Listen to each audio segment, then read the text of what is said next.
हेरे हेर त यसले त मोबाइल जता जता ल त्यतै त्यतै हेरे लएछ आमा जे भयो नि त अनि के सामान अहिले यस्तो सामान यता उता हेर्ने त्यो जता ल त्यतै हेरे फर्केर मोबाइल भनेर हेरे हो र उसलाई मोबाइल न के हात जता जता ल त्यतै त्यतै हेरे ल गोडामा आधी पुजेर आछ बाबा खै खै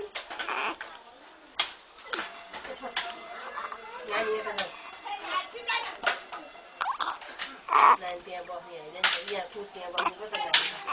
नानीको कुर्सीमा बस्छ न यहाँ अचार बनाउनु पर्छ अङ्कललाई